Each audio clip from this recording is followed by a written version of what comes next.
Hello, KFC SuperCoaches. It's round one. It's game day. This is our first ever game day podcast. Everyone's a bit stressed in this room, I think. We've got Tim Williams and Rob Sutherland. You don't look stressed at all, Rob. I'm not at all stressed. I was here 3 minutes before it started, unlike you two clowns who just strolled in 30 seconds to go. I'm still puffing from running up the stairs. How are you travelling, Tim? I'm good, mate. Good to be back at the hallowed desk at SuperCoach headquarters with yourself, and it's been a while since I've been with Rob Sutherland, so I'm terrified, I'll be honest. Yeah, the dream team's back together. After you, Timmy, don't you worry. I'm sure. Rob, first up, what's the biggest issue facing your team? What are you worried about with your side? And don't say I'm not worried, because there goes the first answer. Second was what to do with the $50,000. Oh, no, I'm not. I can't win that. Look, the last decision is my second row forwards. I'm still agonising over it, even though I've put in my final team and posted online. I'm looking at, Eliesa Katoa, Egan Butcher, Trent Loiero. I see merit in all of them, and I don't know where to go with it. Yeah, I think Wilton's good as well. I reckon Wade Graham on the bench has me off Wilton. I've probably got 5 really good mid-range guys in the back row. What's the biggest issue with your side? Pretty similar, mate. I'm very happy with my team, but it's the majority of the pre-season, it's been those mid-range 2RFs. That from 400 to 500k, there are so many blokes. I think it looks like the gold mine of SuperCoach to start the season, but which ones do we go with? There are so many options. The latest change to my team has been Murata Niokore to Egan Butcher, and there's question marks over all of them. Eliesa Katoa, Trent Loiero, Teague Wilton, you mentioned 4-forward bench, and you sort of sit there and go, well, I think Teague Wilton's won an 80-minute role, but where does Wade Graham fit in there? I believe he's going to play as a middle, but on that bench, there's 3 other middles named, so maybe he plays a 60-minute role. The beauty of it is that because there is so many, it's not hard to go sideways in round 2 or 3 when we do get an idea for minutes, but we want to save those trades, don't we? Yeah. Completely without chatting to you about it, I've also bought in Egan Butcher just this morning as well. So I know I put up my final team yesterday, and it's already changed since. But Egan Butcher, I think, is basically guaranteed to improve. He's gone from 40 minutes to hopefully something like 60, maybe even more. So that's why I've locked him in. In terms of my team, the biggest issue is I don't know if I have enough Cowboys. I've only got Valentine Holmes. Obviously, the Cowboys have that amazing draw to start the year. It's way better than any other team. And I've only got Holmes. I'm kind of worried about guys like Dearden. Scott Drinkwater could get off to a flyer as well. What are your thoughts on Cowboys, and how many have you got? I've got 2. I've got Cotter and Val Holmes. Cotter, being those sort of key forwards, probably isn't really draw dependent. According to my strength of schedule, deep analysis that I've done shows that props aren't really impacted by it. Yep, have a look and sub up on that. I think Dearden's a great get. Drinkwater I had in my first edition of my team. I took him out. I just didn't like his ceiling. I like his sort of consistency of decent scores, but when I can get Turbo at that price and I'm going to get Teddy, I've got a spot for Scott. So, yeah, that's where I am. Yeah. Yourself, how many Cowboys? You got Val in there. Murray Tuolangi is a guy who I haven't mentioned yet. I had him in my first edit, but yeah.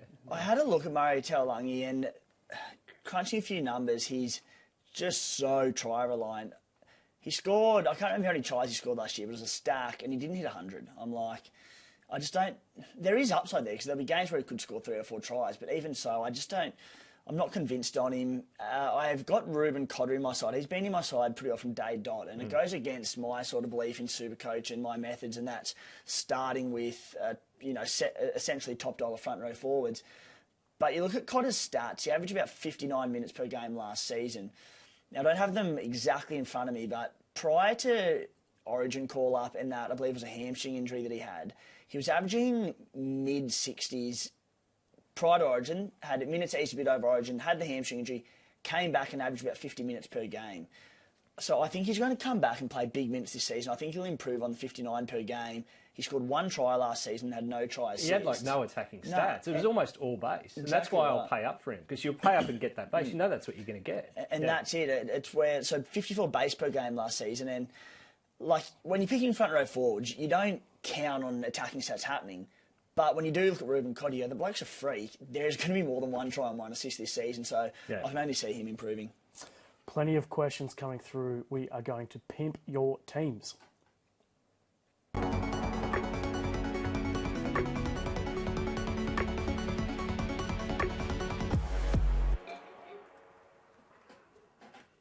So send through your questions on Facebook Live. That's where we're getting them from. So many coming through. I've got about 30 odd here already. Josh Ellison is asking, would you sacrifice Tommy T to get Holmes in your team? Holmes has the better draw. No, not a chance. I just think Tommy Turbo at that price, round one, doggies who are now missing a couple of key middle forwards, obviously the buy in round two, but how could you not start with Tommy Turbo at that price? People were paying up over $1 million for him round one last season. Thanks for bringing that up. Yeah. It was very painful. I know that was priced on that anomaly of a year in 2021 where all the records were broken, but people are still doing it, and now he's priced on half of that, almost a third of that average from 2021. So, of course, there's injury risk, but as far as I'm concerned, just get him, and then if he gets injured, we all go down together. Yeah, I'd sacrifice the other fullback. I would not sacrifice Turbo. I wouldn't. I'm not getting rid of Teddy, but if that was how I could get Val Holmes, maybe I could go down to a Drinkwater. A reminder that if you do come up with the best sledge of the round, you'll get the Zinger of the Week, which will pop up on the screen just like this, hopefully. Or maybe, there it is. That's your prize. If you come up with the Zinger of the Week, you get that pop up on the screen. Heaps of questions, as I said. So we've got a question from Troy Vickers. Sam Walker or Dearden? What are your thoughts? In that spot, I'm going with Tanner Boyd, I think is the half that I've bought in for Nicho Hines. It's got to be a price thing, though. Yeah, I do like both Sam Walker, both these guys. So Dearden's got an amazing run, and Sam Walker's got 2 very easy games to start the year, including against the Dolphins this weekend. Yeah, I think Sam Walker's got upside galore. I think, he got through his second year, looked really good. His goal kicking, if you look at his goal kicking stats first half to second half, they increased incrementally. I think that more than incrementally. They went up at least, about 15%. And that was a factor of him kicking more and getting more leg strength. You could see he was more assured kicking from an edge. After all that, I don't have him in my team, so I'm going to go with Nathan Cleary, and I think Tanner Boyd's value. Yeah. But Sam Walker's 100% on my radar. I think Tanner Boyd is too good to pass up, to be honest. And I originally had him at hooker, but Brandon Smith has to go there with the bench that they've got. So Tanner Boyd's my backup halfback. Yeah, I've got Tanner Boyd there as well. And I said, there's no knock on Sam Walker, particularly the first 2 games, Dolphins into Warriors. There could be a few points on the board there for the Roosters. It's his goal kicking.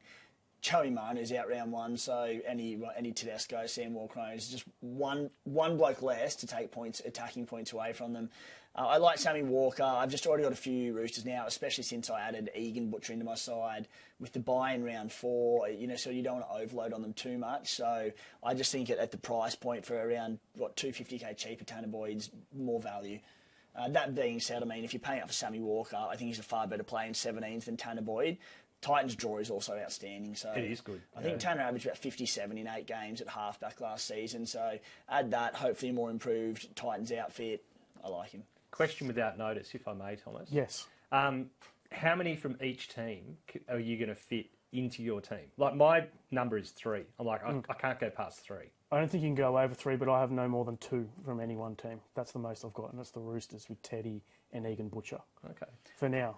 And Brandon Smith, you got 3. I've got 3, actually. Yeah, so round 3. Don't worry, I'll fact check you live. I think, are you saying namely like looking at, say, Penrith players, Roosters players because of the early buys? Yeah, see, that's the thing, right? I had a look, and I'm more willing maybe to go 3 if there was an argument for Warriors or Storm guys, because they don't have a buy until, I think, round 9 for one and round 12 for the other team. So those are guys I could load up on and say, well, I'm going to say I went Leero and Katoa, right, both in my second row.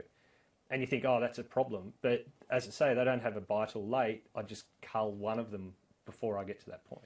Yeah, and that's the thing. Because the Roosters are obviously so popular early in the season with the first 2 rounds, and the fact they just, kills me to say it, look red hot, if you're starting to say 4 of them, just be willing that you may have to cut one come round 4. So say you do have Egan Butcher or Brandon Smith, they'll have had, probably only a price rise by that point. So it'd be a little early, but, if you were, say, to flip a Sam Walker to Nicho Hines round 4, if you can free up the money, that's where it goes. All right, you're starting with him, you get that soft early draw, then everyone's going to want Nicho. Nicho round 4 and 5, pending if he comes back next week. and looks good and sort of hasn't missed a beat with that calf injury. They've got the Dragons into another soft game round 4 and 5. So I think that's an option if you've got a lot of them. Final question for now. Jacob Preston at the Bulldogs. What are our thoughts on him? You first. Oh, well, see, yeah, this question further down. Yeah, the cheapie of the week that nobody's picked. And, no, I didn't pick him. I picked someone else. That's all right. I can happily discuss Jacob Preston. Look, the thing with the Dogs, I suppose, is that opportunities opened up with their bigs being injured. But Preston's more of an edge, right? So I'm looking at him as a bit of a trap, a bit like the Duries of the world. I don't think he's worth a start. That's my thought. I like him. I think, obviously, TPJ gone, Luke Thompson gone. It's opening up, obviously, minutes for Franklin Pele. I think Franklin Pele, prior to these injuries, was going to be a trap. I agree. People see the big body and, tackle breaking, offloading, that sort of thing, but I don't think he was going to get the minutes, if be in the side at all. But now he's a go. Like, they had to promote a bloke, young Tanner, from outside the top 30 to be a middle, to come onto the bench. So, with Preston, big raps from the Doggies in the pre-season. I suspect now that due to their lack of middles, Raymond Faitala-Mariner is going to spend... I think he was already going to spend time in the middle. I think he's going to spend more time in the middle now, possibly big minutes. And I think the other one who missed out is Andrew Davey. I think potentially a few concussion or head issues with him. He's a chance still to come in. He is a chance. And that's why I'm like, I'm not so sure about the kid. I think Jacob Preston could get decent minutes, slotting straight into that right edge. Big watch on teams for round 1, come game, the final team, because New Brown at 13 also doesn't make a lot of sense to me. I think Raymond starts on the edge and Preston comes onto that edge. Yeah. But it also wouldn't shock me if Raymond started at lock and Preston came on the edge. So just a big watch. But I think there's minutes there. He's a massive worker. New South Wales Cup stats last year, he had like 7-odd tries and 7-odd try assists. That was in about 14, 15 games from memory. So I think he's a goer. Yeah, I don't mind him for round 1. I do want to see that final team list first, and they play the 4th game of the round. So it's relatively early, but it's not... I'd love if he was playing tonight or the second match of the round. It's not going to happen. It is an easy downgrade in round 3, though. If he does kill it, you can go from one of your middle rangers who's not performing down to Preston. So I'm leaning towards that way. Starting with him, particularly if he's off the bench, it's certainly not the safe play. Like, you're trying to get ahead of the pack, aren't you? Yeah, exactly. 100%. That said, you can take a risk with a cheapie second rower because we've all got Josh Schuster coming back at some point, and you've got him as a downgrade option. Ditto Qatar at 5'8". That's why I'm going Qatar. We've got another sledge coming in. Sangster's wardrobe has been inspired by an avocado. Fair enough. Does it deserve a little zing coming up on the screen, Rob? Or what are your thoughts? Oh, I don't know. I'm seeing more of an apple with that green. Granny Smith. Yeah, more of a Granny Smith. Or Brandon Smith. Let's do the burning issues.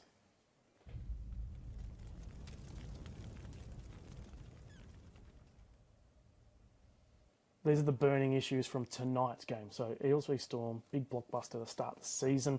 Let's start with the Eels. Jermaine Hopgood obviously is in. We all own him, I assume. Is he in your 17 though? Yes, he's in my 13. Yep. Yes. One of my first picks. He's so good. Yeah. And then especially now, obviously, Madison, Lane's gone. It's just, I can only see him playing big minutes in this one. Yeah, and he's everything you want in Supercoach. He's a worker. He's got an offload. He's set up, he was instrumental in two of the first tries that they scored in the preseason, their last preseason game. One, he would have got an assist. The other, he would have got a try contribution with offloads. I mean, he's just, He has best, I won't say best cheapie of all time potential, but definitely best 2RF cheapie potential of all time. Oh, he's no CSC for Talakai, but, he'll be all right. Certainly cheapie of the year potential, I'd go as far as saying. Yeah. Let's move on to another forward at the Eels. It's Matt Doorey. So, pretty decent in the pre-season, but does have job security issues with Maddo and Sean Lane coming back into that team. But 230-odd K, so he's quite a bit cheaper than some of the guys in that position. I can't believe you didn't start with the Cardi party, mate. Nah. Your boy. Nah, he's pretty popular, though. He's at, 10% ownership? I can't go there again. That's it. I'm done with Cardi. Momasia and Murchie are both on the bench as well. I mean, Murchie is a big edge. He can play a bit of middle. But that's a bench that doesn't scream security for Dury, and the same for Cardi. So as tempting as they are at the price and with a green dot next to their name, they're both a pass for me. Yeah. Tom Sangster, I'm done with Cardi. Clip that up and bring it up in that's 3 weeks. That's the singer of the week. Yeah. Oh, mate, that's it. He's a different player now. He's not that crazy offloader who's just been given license to do whatever the hell he wants. At the Eels, he's a back rower. He's an edge back rower, and he needs to do the tough stuff and then do like a little bit of fancy stuff every now and again. I'm just concerned if he's any good at footy still. Like he doesn't have to be fancy as long as he's playing minutes. I just don't know. Job security is obviously such an issue there, so we'll see. Let's move on to the Storm. William Warbrick is really popular, 7th most popular. I'm sure we all own him. Great pre-season. Is he in your 17 tonight? Not you for fit me. him in there? Not for me. I mean, he's got that sort of high work rate tackle busting where he would have good base stats, but it's a tough matchup against the Eels. Tough matchup. So I'm going a cheapie. I'm going Khan Pereira in my starting, against the Tigers. But yeah, I'm not going against the Eels. No. Yeah, I've gone with Khan Pereira as well in Taruva. I think obviously Taruva's matchup there against the Broncos, that's a pretty good one. And then Khan Pereira, just what Kieran Foran's going to do for that left edge. We saw, along with what Tommy Turbo's the main influence, but Kieran Foran, for every bloke outside him, his edge back rowers and his wingers, with the direct play that he has, with how much he straightens up the attack, brings in defenders, he creates space outside so well. We saw it in that second trial against the Dolphins. Khan Pereira got 4. Now, I know the Dolphins didn't exactly throw a lot at them, but a lot of that had to do with Kieran Foran being there. So, in what looks a decent matchup at Leichhardt against the Tigers, I like Khan Pereira. So, no room for Warbrick in my 17 this week, but there's a few easier matchups coming from the Storm, and I think he'd be a good play. Moving on to Harry Grant. VC option tonight. He's actually pretty popular on the VCs. Is he in your team to start? And would you go with the VC? He came into my team when Nico Hines got injured. So, yeah, he's in my team. And, yeah, I'll throw the VC on him. I'm getting my captains out of the way early. I'm trying to have a low-stress season this year, Thomas. So, VC on Harry Grant, C on Cleary. I mean, I was a little bit tempted by Turbo, I've got to say. But I'm just going that way. Well, what about Tedesco? No.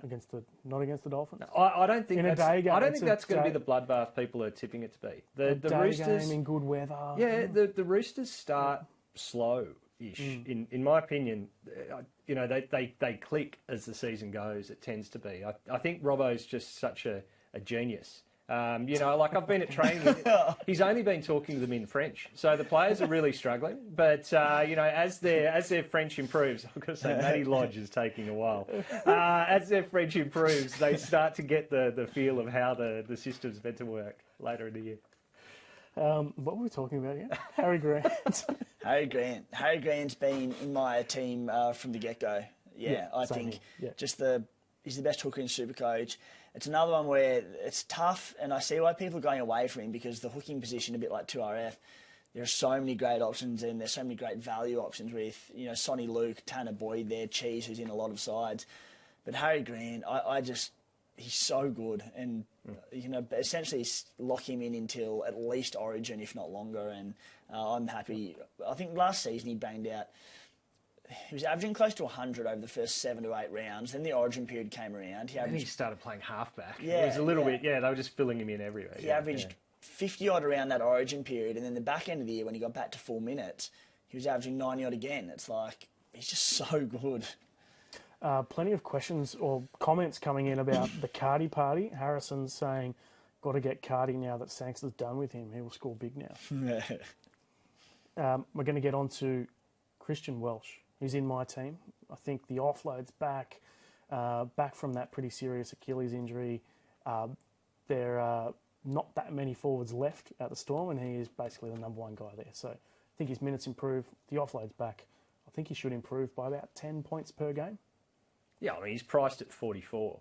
Right? He'll do that in base. And he was averaging 8 or 9 points in offloads a game. Last year, he threw a couple in his one trial in 25 minutes. I think he's a gun. The other one is, I think Nelson Asofa Solomona goes into the elite category, but I just can't have him at the price to start the year. But he's definitely one I worry about because he could score 24 points in tackle bus in 2 stints, let alone what he does in the rest. Just want to say, you need to see the minutes round one, don't you? You think they'll come, and he was playing. He's slowly building into playing more minutes into that huge frame, and that's just scary. I think. The only issue potentially with that, if he does get the minutes, is because he's so big. Does he have extra minutes in him as a middle, or are they going to shift him to one of those edges? But they could park him on an edge, and he does it in a Lokotau and a Kaloa Matangi and just runs at halves. Yeah. You know, like. Do you remember there was a try he scored last year where he dived over, like from 5 metres out? It was unstoppable. It's like a submarine coming at you. And the only thing that saved it was, I think it was a forward pass that had put him through. And he put so much effort into the try celebration and the dive. And I was just like, shit, that's like the blueprint of scoring tries. Give it to Nelson, he dives, and everyone else just goes, whoa! You just like jump, bowling. And just be like to your coach after, like I value my kneecaps. I'm going to give them up for one try. Yeah. You did mention that he could switch to an edge, which is not good for Eli Katoa, I don't think. I reckon Nelson might play a fair bit on Eli Katoa's edge. So I don't see him playing 80, certainly not. But Liero could play 80 on the other side. Either way, I think Katoa and Liero and Nas are all really good buys. But I want to see how it unfolds in round 1. And I can get on in round 3 with my trade boost if one of them does kill it. That's it, isn't it? Like, and I'm saying I had Eli Katoa in my side very briefly, but it's so hard. I think Loiero is probably more likely to go the 80, as you said. Katoa, I don't know, like he may go 80. He may, I think, probably more likely to be 50 to 60. He looks fit. He looked good in the trials. It's hard because, as I said, while Loiero's got likely to play more minutes, Katoa's got the upside, doesn't he? Like, he's got that attacking upside. Remember when he debuted? Like his first few games. He was great. So if I was going between the two, even if he was playing 60 minutes, I'd be more tempted by Katoa because Loiero might just be a bit of a plotter, make his tackles like a bit of a Felice Kafusi, Kenny Bromwich type. But Katoa, I'm watching early, but you can see why people are going there. Well, the last edge back rower that the Warriors let go that turned out was Papali. He turned out pretty good in SuperCoach. So I'm not saying he's going to be Papali, but Munster, is he a forgotten man? 16% ownership. A lot of people are going guys like Dewey. Matt Burton's still pretty popular, or a lot of people have gone off him recently, but still very popular. Thoughts on Munster? Are we missing out here? He's just such a high price when I think there's good value in the position. I think, for 350k less, you can, not quite that much, but 300k less, you can be going Matty Burton or Adam Dewey. You've then got Katoa there, anyone who wants to start with Josh Schuster. The big thing that turned me off him was there was an article earlier in the season. It was a quote from Munster saying he was had some sort of injury niggle, and I was like, well, I don't want to be paying up over 800k for someone who's carrying stuff. And I don't know. Osteitis pubis, I think he's still working through that. Yeah, I agree with you. Yeah, 300k less for Dewey. Goal kicking, coming off a full pre-season. He averaged 70 points with no pre-season last year. Good draw. Yeah. And finally, the last one from our burning issues at the Storm, Remus Smith. So there's a lot to like about him in that he is a centre in one of the best attacking teams in the competition, and he has averaged 50-odd in SuperCoach in the past. He's been a SuperCoach star in the past. But he's at an awkward price as well. He's certainly not an automatic buy. Is he in your team? He's not, because I've got Warbrick. And, we talked about how many can you pick from one team in your team. How many can you have from one team in one position? I'm only going to have one. That's Warbrick. And I think they'll be on the same side too. So it could be feast or famine on any given week for those two. I think Remus, I had him in my team all pre-season. It wasn't funny the way that the CT Dub Cheapie roller coaster went all pre-season. Early on we thought, we're going to get a few. Then probably just before the trials, it sort of looked as though they're not going to emerge. Then all out of nowhere, bang, we've got a stack. So he just ended up being, I'm running 2 guns at CT Dub, and the rest of them are Cheapies that I'm really happy with. So what actually I did was I had him on my side, and then when Nico Hines went down, I went him down to Tanner Boyd, and then I had that money to go Remus up to Val. Right. So who's your other gun? Toto? Right. He's been in my side from day dot as well. Okay. Plenty of sledges coming in. Got to get the show done early so Rob can hit the pub for lunch. That's very unkind. I'm going to the pub for dinner. Send them through, guys. What else we got? No KFC on the table. Did Sangster eat it all? That's from Harrison's just on fire today. Every time I'm on. We'll zing both of those. That's worth 2. I dodge the KFC day every podcast. Yeah. I'm not even sure if we're going to get it this year, to be honest. We'll see. But 4 Pines will send some digs. It's very fine beer. Oh, it's excellent stuff. 4 Pines. Trying you for should a try while. it. Also, I want to point out it's unlimited trades this weekend, so your players will lock out after they play. Obviously, the Eels and Storm lock out at the start of tonight's game, but you can still change your teams after that. So it's not the be-all and end-all tonight. Let's go to late mail.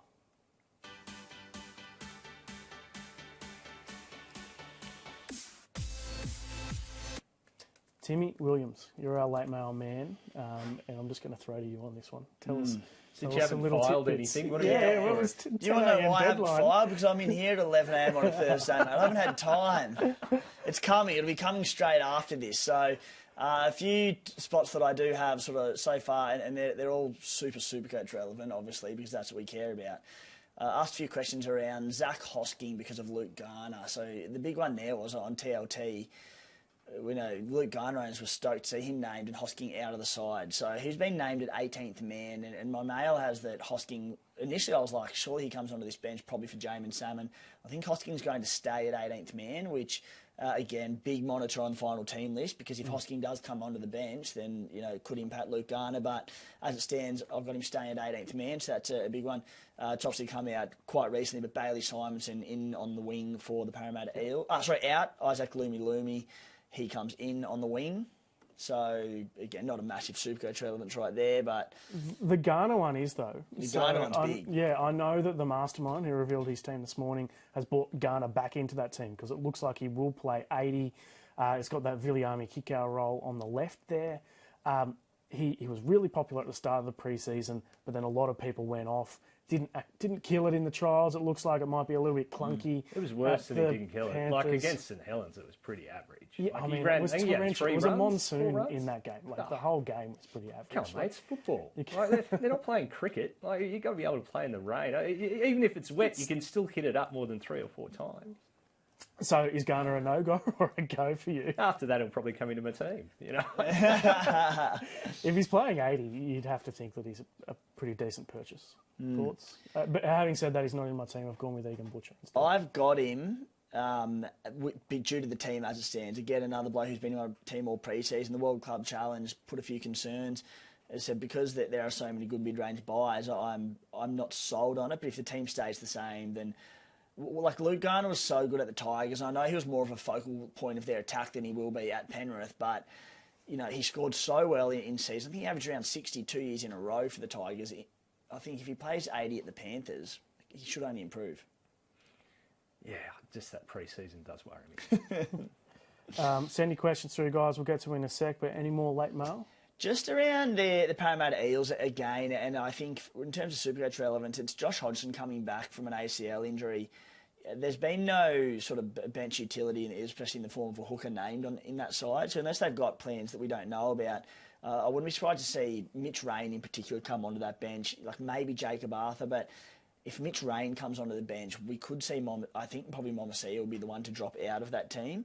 So another big watch on teams tonight. But if that happens, it's obviously very good for the job security and minutes probably more so than job security of Dury and Bryce Cartwright. Dury and Cardi. Yep, the Cardi party's on. What else have you got for us? The Roosters edges, Corey Allen, Jackson Bolo, they could switch around as well come game day, unless they sign Roger Tuivasa-Sheck before the weekend. Also probably likely with the Roosters. Bolo was limping at training. I'll give you that. I've got him in a draft league. He was hobbling more than limping, but he was full participant, but he was proppy. He's like a 2-year-old colt, you know. Like those legs, they're a bit spindly and sticky, and sometimes it looks like they look a bit funny. Running was okay, but he was funny walking. Yeah, and more concerning, Jared Warrior-Hargraves and Dylan Napa were deep in conversation. Can you imagine that conversation? I love that we've got our spy at Roosters. Yeah, Rob Sutherland just walking past with a dog, checking everyone out. I had a bloke message me during the week, and this is before Nico Hines got ruled out, and he goes, sent me a vision of Nico just on the sideline, just walking along. Trindle's training with the main team. He goes, mate, I work next door to Shark Park. I'll pop down here and smoke and just keep an eye on things. I was like, gold. So stay in touch, my friend. Like boots on the ground. Heaps of questions, heaps of comments. Sam Wong's asking Katoa, Garner, or Jackson Ford, who we haven't really You're off spoken Ford. about. I like it. Why? Why do I like it? Yeah. Because when he plays 55 minutes, he scores 50 points, and he's at 280k. I know, that there's Curran sitting there on the bench, and Tommy said, "Oh, it's a new coach. You don't know what he's going to do." But I'm more of a trusting guy. I'm more of a believer in the human spirit, and I think that the Warriors have shown us what they're going to do. I don't think they were playing Ducks and Drakes, it's interesting how that gets its name, but we can get into that later. They played him in the preseason. They named him to start. He's a hard-working defensive edge. I know, they've got lots of edges and lots of people are going to fill some time, but when he plays 55 minutes, he gets a lot of tackles in. I know it was a few years ago, but 2019 averaged 64 minutes for 43 points. 2020 averaged 47 minutes, 41 points. 47-41. I like that. Yeah, better, improving. That's pretty good. But I just think there's a bit of chat around that Mitch Barnett's going to spend some time on an edge as well. Obviously, you've got Garner on the bench that you mentioned. It's a 4-forward bench as well that they've named.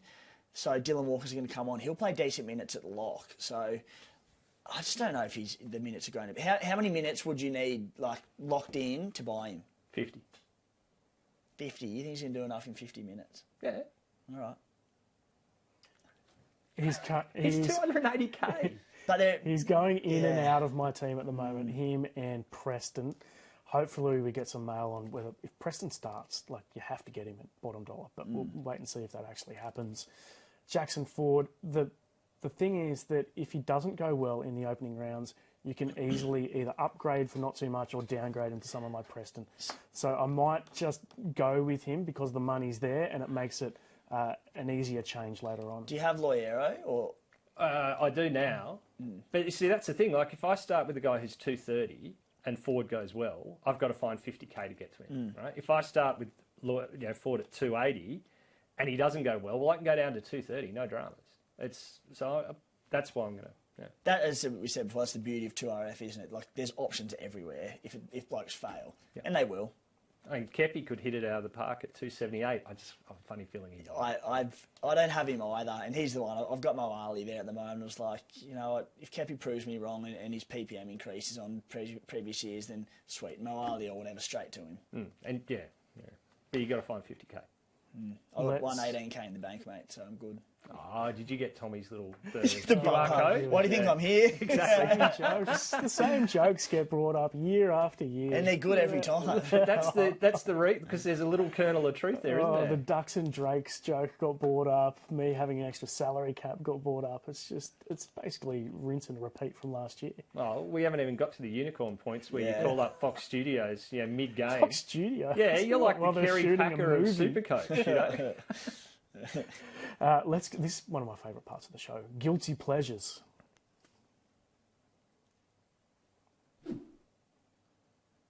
All right, guys, this is the player that you own, but you really shouldn't. Your heart says you should own him, but really, you shouldn't. You shouldn't have him. None. Every player in my team is there for a very good reason. It's literally what I wrote. You've got lots of. I've got notes on other things, but here, none. There is sound reasoning behind every pick in my team. Full stop. Please. Would you like to verify? Just like I thought Teddy was your guilty pleasure. But that's you mean because I said that silly thing? No, I'm not. I can't repeat that. I think I get sacked. There's no guilt in Teddy because he just delivers. He's a superstar. Who's your guilty pleasure? Mine's David Fafita. I've got him in my side. He's been in my team for basically the entire pre-season. As I said, there's so many good 2RF buyers. I'm like, I could downgrade him to one of these options and save 250k. Fafita, he showed bugger all last year, so I'm just like, why am I doing this? But then I think he showed bugger all and still averaged 65 points. So I'm just like, I feel like there's only upside to him, but I could be so wrong. I don't think he can go any worse than last year. Not. He played centre, he was on the bench, he was just out of form. And the big thing is... He was injured too. He was injured for a while, and it's a contract year. He's playing for cash this season, and he's got his old mate Tanner Boyd inside him. So hopefully we get a bunch of attacking stats from Tanner, try assists to He'll average 100 until he signs that new contract. Then he'll sign the new contract, rapid fire sale, because he'll average 30 after that. Yep, it could happen. My guilty pleasure is Jackson Ford, just because he's a Dragons junior, Illawarra junior actually, but we call him a Dragons junior. So he used to play for our boys, and I loved him back in those days. So I've got him in. That's the clincher for me at the moment, but he could easily go out for someone else. Moving on to Cheapie of the Week. All right, let's all pick a left field cheapie at low ownership that you're thinking about. Rob? Look, I went Jaden Tanner.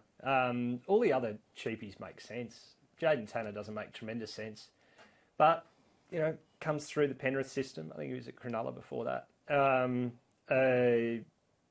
There's, a need for middles. You never know. He might get enough time at the bottom price to be worthwhile, but I mean, you said left field. If they weren't left field and they made sense, they'd already be in the team. What do you reckon about, you're a Raiders fan, Harley Smith-Shields? No, I'm not overly keen on him. Just coming back from an ACL injury, I would have preferred him on the wing. He's been named at centre. More tries. Yeah, just more tries, bigger work rate. I don't think at centre. He's probably going to be, not for me. Yeah, I've sold him. I've talked him up all week, and now I've sold him. Yes, you did. Yeah. I've gone for Remus Smith, though, so it could change to anyone else. Who's your guilty pleasure? Oh, we've done that. Cheapie of the week. I'll keep you on track, don't you worry, Thomas. Cheapie of the week. Cheapie of the week. Isaiah Katoa. Is he in for you guys? He's in my team. Yeah. It's a gamble. I mean, for all the reasons we talked about, it could just be Bennett kicking Milford's bum. But 200k, big body. All we need is him to make 20 tackles and jag the odd try assist, line break assist, and he's going to start making money fast. Yeah, I don't think the Dolphins are going to be scoring a massive amount of points, but he looked pretty good in the trials. He looks like a real talent, so I'm willing to back him. I've got him, obviously, since Schuster went down. I'm not confident at all. I think he's a future superstar, and I think he's terrific, but I'm just very cold, a bit like yourself on the Dolphins, and how many points are they going to score? I don't think he will goal kick with Asako in the team. He may. He's very good at it, but I think Asako hits him well. He is, but Asako's a top tier and more experienced goal kicker. Yeah, like it's probably pressure that Katoa doesn't need at the moment. Yeah. So even if he does goal kick, how many opportunities is he going to get to kick against the Roosters? So look, he won't be coming anywhere near my 17, and I don't feel great about it. But at the price, as I said, he is a talent. So if the Dolphins do surprise and sort of look all right, he should make some money. The way I look at it is a bit like before. If he battles, Schuster in round 3 or 4, or if he gets dropped. So Schuster's not in for you, both of you guys? No. At the moment, I'm stashing him, but we'll see what happens. There could be some changes there. Sean Kepi, it seems like we're all off Sean Kepi. Just doesn't have the PPM for me. Yeah, I think it's that. Yeah, it's the allure of the green dot can maybe trick you up sometimes. His PPM when playing 25 minutes in the middle it doesn't get to 1 very often. I worry that he'll sit there at lock and be 0.6 and only get 50 minutes and get you 30 points. Yeah. I'm interested in your thoughts on Franklin Pele, guys, because it looks like he'll get decent minutes and he looks like a SuperCoach style of player, and then he's an offloader tackle buster. Got a lot of attack in him. Is he better than Davey Moale, or do you carry both? I've got both at the moment, and I suppose let's compare first Kepi to Pele. Kepi, as Rob sort of said, PPM's like 0.8, which could easily reduce if he plays more minutes. So, if he plays 45 minutes and Pele plays 30, for starters, Pele's cheaper, but Pele probably doesn't need too many minutes to punch out 40 to 50, I'm hoping. I think he can only play decent minutes in this side because of their lack of middles at this stage. He said he'll tackle bust, he should offload, can jag the odd attacking stat. I think he scored a try in the trials there. So I like him, and then said Kepi could make a bit of coin bet. And then Davey Moale, I'm not sold on Davey Moale, but I do like him more than Kepi as my backup front row forward. Harm Saleh, he's out. But, he's not out for long. Might be back in the next week or two. Saliva Havili's out for a while. They've obviously got Blake Taff as the bench utility. So I think there can be some decent minutes there. And the other way I see it is that they're also one more injury away from him getting a few extra minutes. And then if there's any HIAs or anything in game or middle or injuries, maybe he plays more minutes there. So, look, I'm not expecting the world, but at the price, I'm happy to pay out. Yeah, I had Moali at the beginning of the year and steered away from him. I know we're not meant to do Moali, we're talking Pele, but so I've got Pele there. I think he's got a lot of the Hamlin Uelis about him. That sort of prop that can score tries and will score tries. Moali, I've put aside. I've gone with quite a deep front row of Cotter, Welch, and Utoy Kamanu. So I've really only got one slot as a fourth front row. Moali I'll watch at the moment. Yeah. It could be. It's one of the sort of, you asked at the start about areas you're concerned with. I've gone a bit weaker at front row, and I've got Cotter there, and it'll be paired with Udakamunu's starting front row. So with Moali and Pele, if Udakamu doesn't score well, then I'd probably leave myself pretty light on for that 17th score in my side. So that is a concern. I thought about paying up for Welch, but I suppose I'm banking on Udakamu to be solid enough early. Trent Copeland is not here today. He's gearing up for a Shield clash, I believe, but we still do this segment called Cope's Captains.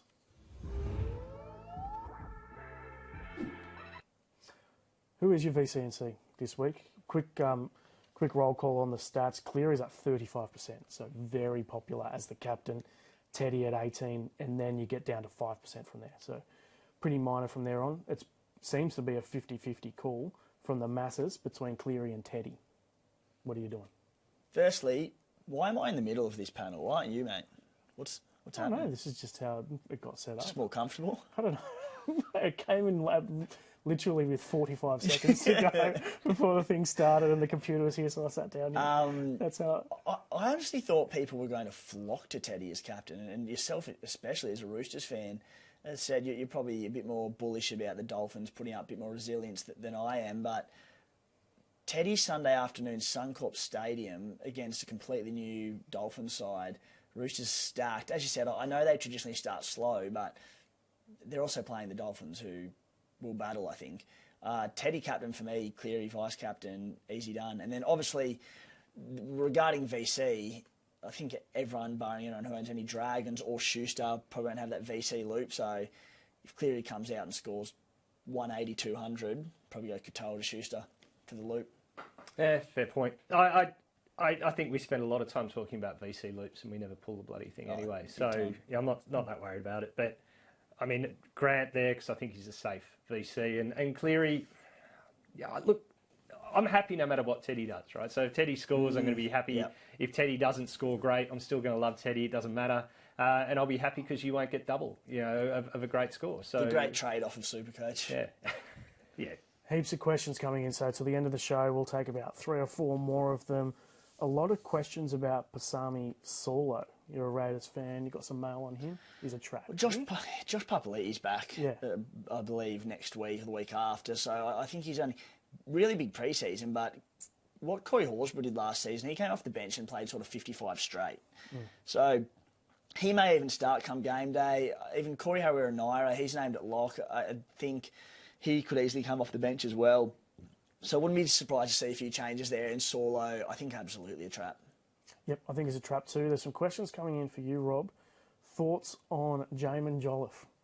Huge fan. I'm not even being facetious for a change. I'm a huge fan of the way he plays the game.